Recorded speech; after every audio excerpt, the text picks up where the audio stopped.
hashtag bi di QG8 wala QGTFM 2023 Pape Assane Seck journaliste ñu ngi koy nuyu Marie-Louise Ndiaye d'autres journalistes qui ne sont pas sur le plateau wax naa ko sànq mais fi mu ne seen làmmiñ yaa ngi xasan parce que li ma wax sànq ñoom Ablaye Diédhiou rek ni président Déthié Fall c'est un bon client voilà donc peut-être vous envoyez vos questions je transmets mais d'abord ñu xool internautes yi ku ci nekk ak ni ngay ñëwee ba France ñoom Maymouna Diagne tous ces jeunes intellectuels nga xam ni Sénégal la ñu bëgg Sénégal la ñuy xeexal kenn ku ci nekk li tubaab naan tu as ton mot à dire voilà mais tout le monde ne peut pas parler dans cette émission voilà on peut pas donner la parole à tout le monde mais modestie mise à part ma dose tuuti mais social TV mais ça fait quand même plaisir de savoir que tout le monde regarde effectivement mais social TV la ndaxte c'est interactif gars yi ngi ci réseau yi via suñu plateforme yi que ça soit mu nekk Facebook live YouTube live Instagram live grâce suñu hashtag bi di QGTFM 2023 wala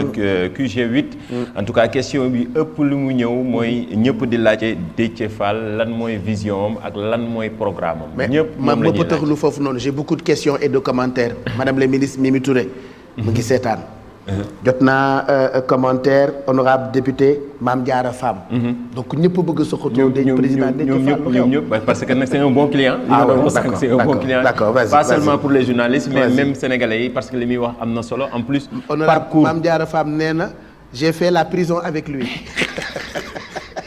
ko nee na ñoo defandoo kaso. ñoom ñaar lañ jàppandoo. loolu la wax léegi ah. elle a raison. mais ban ambiance moo fa amoon bi ñu la jàppandoo avec Mame Diarra Fam. bon on n'était pas dans la même prison moom mi ngi woon Liberté 6 man Sébikotane. man Ahmed Aïdara laa nekkaloon Sébikotane. yaa ngi Ahmed a bokkoon Sébi. ñoo doon footballandoo 17 heures. kon xam naa rey na la wax Ahmed du maye Ahmed noppiwul. mais dañu détaché woon. yóbbu ko benn bloc heureusement parce que dañu bañ ngeen kompaloo. def manifestation ci biir kaso bi. donc ci terrain de football bi lañ doon daje quoi ay 17 heures. Ahmed noppiwul de. mais jàmbaar la. oui c'est vrai que jàmbaar la quand même macha allah. vas-y Mamadou Ndiaye. voilà question bi ëpp lu mu ñëw mooy vision wu Déthié Fall ak li nga xamante ne mooy programme am ci ni ak partem bii di PRP. jërëjëf je pense que ça rejoint tout à l'heure la préoccupation de madame Sarah.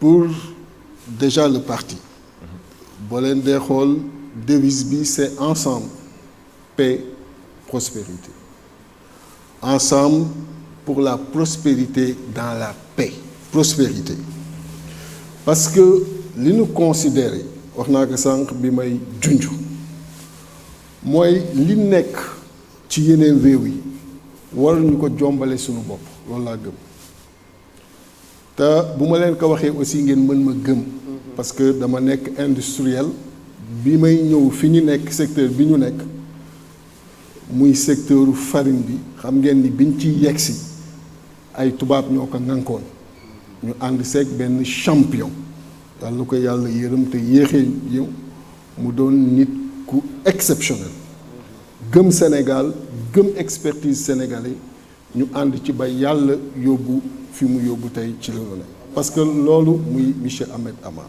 di un grand monsieur di nga xam ni xëy na sénégalais yi xamuñu ko trop mais li mu liggéey ci industrie sénégalaise c'est énorme donc pour ñun c'était toujours ça la philosophie lu am feneen ak lu keneen di def dañ ko war a mën a def parce que Sénégal yàlla daf ñu bàyyiwul lu ma tuddee Sénégal yàlla daf ñu bàyyiwul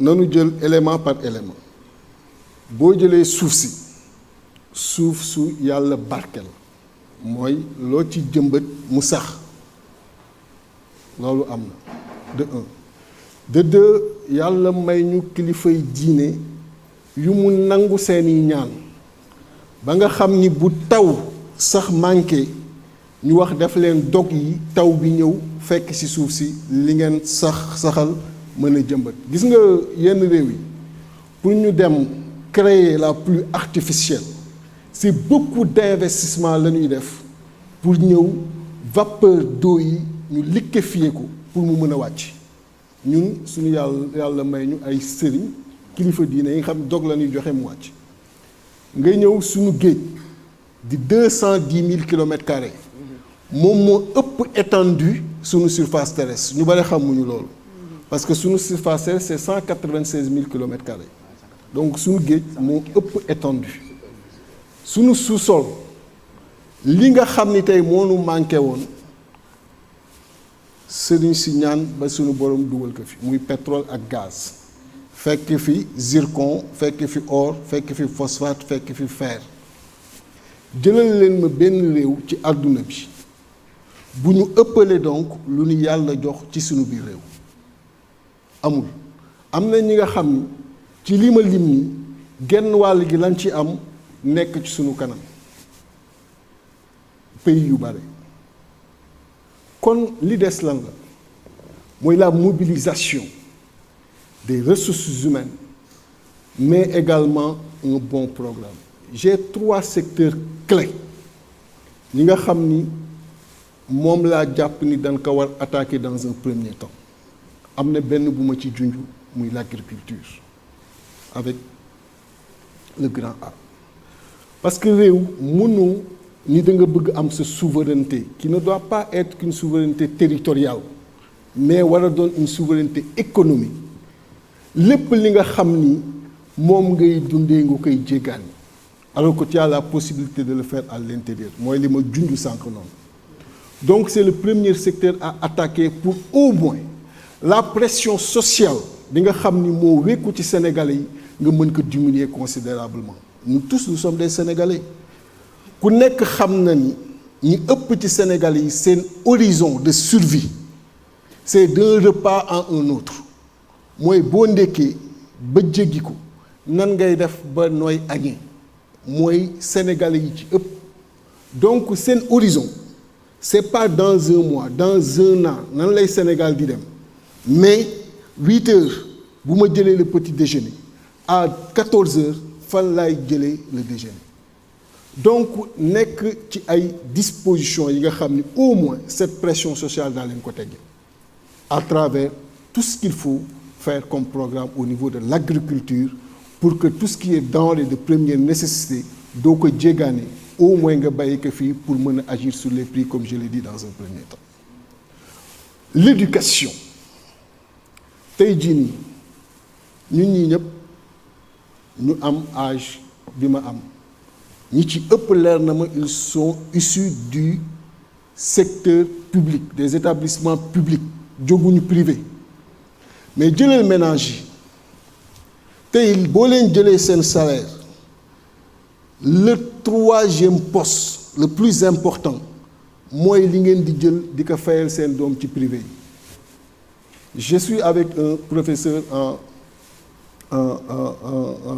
en sciences éco qui est le secrétaire exécutif du parti nga xam ni professeur d'université la sànq bi ñuy waxtaan mu ñu ma mais effectivement l'éducation coûte cher man samay doom c'est 400 000 francs par mois mais imaginez 400 000 francs par mois mooy li ngay fayal say doom transport bi nga leen di def pour ñu mën a dem ci école bi cantine scolaire yi ainsi de suite mais loolu ban ménage moo ko mën supporter ñan ñoo am li mën supporter loolu parce que tey école publique bi lañu commencé dévaloriser les revendications des enseignants pour que ñu mën a def li leen war ces revendications là ne sont pas prises en charge nga am des grèves cycliques et quand ces grèves continuent d'exister mais yenn parents d'élèves yi dañuy préférer dem dans le privé pour mën assurer à leur enfant benn éducation bu constante. mais quand même déjà une amélioration ci salaire yi nga xamante ni en tout cas fonction publique yëpp notamment les enseignants ñoom duñ ko wax comme vous avez un membre du parti qui est enseignant il constate lui-même une augmentation de son salaire loolu mën nga ko def ci bilan Macky Sall quand même. Tu es le porte-parole du président. Non, je ne suis pas le porte-parole. Je pose des questions, vous êtes opposant, mais quand vous constatez aussi des améliorations, il faut les relever. Alors, je te taquine. Ouais. Comme Kouy me donne Wahret. Alors, maintenant, pour dire que il y a des améliorations, mais elles ne sont pas significatives. Pourquoi moi koy xeeb? Parce que mon joguma pour def des pansements provisoires. dama jóg pour régler un problème xam nga y a deux visions différentes ki nga xam ni day ñëw pour régler douleur bi ak ki nga xam ni day ñëw pour faj góom bi xam nga du même médicament man dama wax li faj góom bi ci laa nekk. waaw noo koy fajee. mooy li may wax nii c'est-à-dire que il faut ñu delloo éducation valeur am revaloriser les enseignants leurs revendications les prendre en charge ba nga xam ni enseignant bi 9 mois sur 12 day nekk dans les classes mën a enseigner nos enfants ba nga xam l'école publique mooy doon la principale destination et l'école privée doon la destination secondaire et aujourd'hui c'est le contraire et c'est ça qui fait que nit ki bu jotee salaire am cette pression pèse sur lui donc éducation mais je sais que les enseignants sont des patriotes et am na niveau de salaire boo leen di jox leen gëdd gi war daanu xam ni lii lu jaadu la bu ko defee yenn revendications yi qui ne sont pas que des revendications salariales ah. mais qui dépassent ça daanu mën a xam loolu moo ci ëpp et c'est important parce que ñoom li ñu laaj. bokk na ci maanaam affaire alignement parce que dañu nemmeeku ni ci fonction publique bi yemale woon nit ki mën nañoo tolloo diplôme par exemple nit koo xamante ni mi ngi ministère des finances la muy am moom jàngale bi kat bi amu ko te ñoom ñoo tolloo ay diplôme donc wàllu équité foofu la ñuy laaj ci wàllu traitement yooyu yëpp c'est discutable. xam nga loolu boo nekkee opposant aussi duggoo ci biir nekk ci nguur xam li réalité bi taxaw di ko wax aussi c'est facile. mais li ma la bëgg xamal te mu leer nga xam ko nekkuma nekk ci biti di wax lu ma xamul ci biir je suis un scientifique et je l'assume li muy tekki mooy lu ma la wax rek lu ma mën a teg baaraam la je ne parle jamais en l'air et boo ma xamee tuuti xam loolu ci man donc li may wax lu mën a nekk la et lu nu war a def la parce que mooy vision bi may wax xam nga vision mooy nga xam ni tey jii nii je suis le président de la République du Sénégal ñi ngay jiite du garab yi du fourmi yi du leneen sénégalais yi la sénégalais yi lan moo leen di souffrir loo lii la tegal déjà pour pression sociale bi tegal salaire bi les 4 postes 1 le logement 2 la nourriture 2 le logement 3 la scolarité 4 tout ce qui est lié à l'électricité l'eau ñëw c'est ça donc tu es président de la République je veux que pression sociale boobu wàcc mais chaque rubrique da nga fay taxaw boo fa taxawee li nga xam ni moo war comme solution tu l'apportes dama wax agriculture bi pour wax les denrées la nourriture ñëw tollu ci éducation pour wax li nga xam ni poste de dépense bu élevé la léegi ci ménage et loolu il faut nga régler ko boo ko réglé wul ñi ngay jiite da nga leen di nekkloo ci horizon bu précaire pourquoi ma naan da nga leen di sigiloo ma naan leen da nga leen war jëlee d'un repas en un autre war leen jëlee de la dépense quotidienne à une autre pour mën a sigiloo leen pour yóbbu leen dans les grands projets de développement parce que tant que mobiliser woo les esprits mobiliser les énergies sur horizon bu large même boo leen dee wax yenn yi ce ne sont pas leurs préoccupations premières alors que yow pour nga def ko tu as besoin de la mobilisation de tout le monde loolu laa naan la moom ngay régler dans un premier temps c'est pourquoi j'ai parlé de l'éducation et après je parle de la santé. mais ci éducation boobu.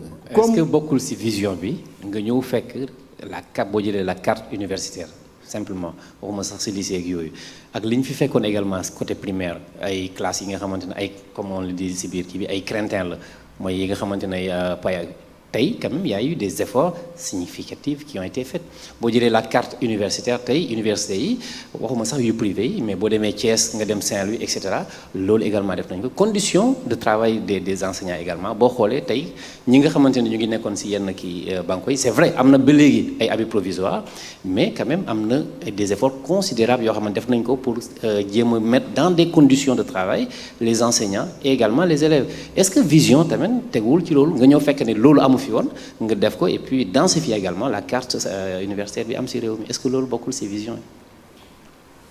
on parle d'amélioration moi je parle de régler des problèmes xam nga dama koy wax naa ko sànq ni la plaie est là li koy calmer médicament pour calmer ak li koy faj xam nga c'est des choses différentes un président de la République tu fais pas des calmants tu règles un problème moi mes rapports avec les problèmes c'est de les solutionner ce n'est pas de vivre avec c'est deux philosophies différentes je suis un industriel mes rapports avec les problèmes mooy ma régler leen mais du ma adapté wu pour dund ak ñoom mais dans ce qu'il fait day yóbbu Sénégalais yi pour ñu adapté wu dund ak problème loolu mooy la philosophie qui diffère du bu Macky Sall président Macky Sall ak sama boss li ma bëgg wax ci loolu mooy dès lors que nga xam ni mooy priorité yi tu les attaques et tu les attaques vite li ma tuddee tu les attaques vite am na des choses yi nga xam ni def nga ko ay projets prioritaires ce n'est pas la priorité li nga fa dugal comme investissement nga jël ko dugal ko lii pour régler ko et on peut dire aujourd'hui que tout ce qui est terre n'est pas la priorité pour transporter qui et ce type de locomotion bi ñu indi on pouvait en avoir un autre beaucoup moins cher la nga fay jëlee tu règles ce problème-là. Mais le débat terre moom ça ne se pose plus. tu ne l'encadres pas. Le débat sur le terre wala son utilité ne se pose plus parce que weeru koor la nekk. demal ci gaar bu 18h jotee nga dem ci gaaru Thiès bi xam nga loolu boo ko waxee. am na ñoo xamante ni ñi lay ñi ànd ak yow ci débat. mënoon nga am beneen projet. buy régler la même chose et qui coûte moins cher. qui règle la même chose mais qui règle le même problème mais qui coûte moins cher. xam nga c'est ce qu'on a toujours dit. Mais sur le coup là oui ça. C'est ce qu'on a toujours dit. Ok et tu es d'accord donc loolu mooy li may wax priorité nga xam ne sama priorité c'est l'éducation tu viens tu le règles sama priorité c'est la santé tu le règles. Aujourd'hui Sénégal toll noonu fi nga xamee ni jigéen war na mucc ñu koy teg ci yenn conditions yi muy traverser ay kilomètres yi kilomètres pour dem ci poste de santé wala case de santé. Pendant ce temps nga taxaw naan on est un pays émergent voilà mon taux de croissance. mais côté santé nag xanaa côté santé moom mun ngeen ko nangul loolu au moins. Mobiliser les énergies tout ça je le dis pour mobiliser les énergies boo mobiliser énergie yi ba pare augmenter horizon bi maintenant ñu ñëw ci grand projet parce que am na yum ci tàmbali l'idée de désengorger Dakar n'est pas une mauvaise idée. Parce que Dakar fait 545 km² sur 196 000 km², ça fait 0,3% de la superficie. Fii nga am les 80% de l'activité économique, fii nga am les 70% des véhicules immatriculés. Dakar mi ngi étouffé. Donc désengorger que c'est une bonne idée. Mais nan ngay désengorger Dakar dans Dakar? C'est pourquoi ñu doon wax sa vision s'arrête à Diamniadio. C'est-à-dire que mënoo désengorger Dakar à partir de Diamniadio alors que Diamniadio fait partie des 555 kilomètres 45 km². Aujourd'hui yàlla may nañu dans notre configuration territoriale on a 3 axes principaux à partir de Dakar.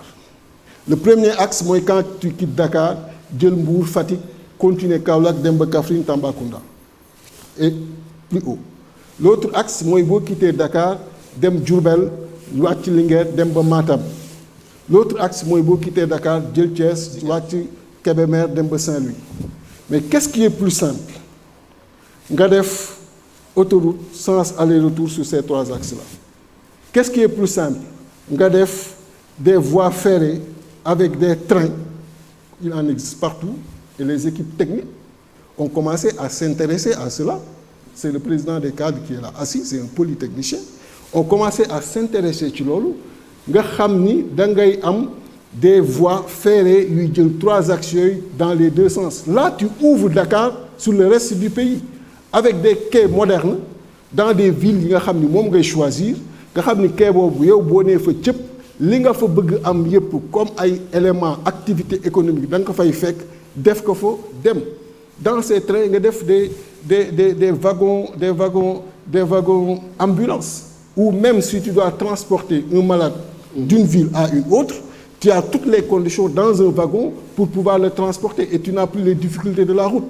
Mais ça, ce sont des choses qui te permettent de régler un certain nombre de problèmes. Ensuite, Dakar est en compétition avec Abidjan sur Bamako par rapport au port. Et il se trouve que Abidjan est beaucoup plus proche de Bamako que Dakar de Bamako. L'idée du port sec, avec le train qui peut arriver jusqu'à Tamba, que man, j'amènerai même ce port sec jusqu'à Kidira. Tu gagnerais 750 km sur les 1350 km. Et il ne te resterait que 600 km. Dakar, Abidjan, c'est 1150 km. Renverser la distance qui sera à ton avantage. Tout le fret de Bamako qui passe par Abidjan passerait maintenant par Dakar. Parce que tu changes la configuration. Et tu crées des activités économiques fortes. Tu désengorges le port de Dakar, parce que le port de Sec est là-bas. Les camions maliens qui entraient ne vont plus entrer à Dakar, vont rester à Kidira, vont prendre leur fret et partir. Mais ça, qu'est-ce que ça va engendrer comme ouverture dans le pays, comme activité économique dans le pays, comme également la distance. On ne va plus raisonner en kilomètres, mais on va raisonner en temps de trajet. Tant que nous avons Dakar, Kidira, c'est 700 km, Dakar, Kidira, c'est 4 heures de temps, on n'a pas encore évolué. Mais nous avons réhabilité très bien en chemin de fer, nous avons commencé à réhabiliter. Ce sont des déclarations d'intention. Et je vais en arriver aux logements sociaux. Parce que j'ai parlé tout à l'heure d'un premier poste, la location. La location, nous barrons à Mounioukeur, mais tout le monde sait que lui-même, le président, c'est un problème. Ce n'est pas pour rien que nous essayons en 2013 de Google une réforme, ça n'a pas marché. Nous avons essayé à taille. Parce que les Sénégalais souffrent de cela. Il a parlé d'un programme de 100 000 logements. Lors, il m'a annoncé depuis quand? Il m'a annoncé 100 000 logements depuis quand? Il y a depuis 2010. Donc, vous faites que la déclaration d'intention est suivie d'effet. Est-ce qu'aujourd'hui, on en parlerait encore? 100 000 logements, ça signifie rien quand on a des lots, aussi des étrangers, les plus grands lots au Sénégal. Et c'est ça le problème. Parce que l'économie ne circule pas dans ce pays. Parce que les grands travaux, ils sont exécutés. Moi, j'ai aimé l'initiative de ceux qui ont mis 50% privé national. Il y a une initiative dans ce sens. Mais là, le président Macky, il privé d'organiser.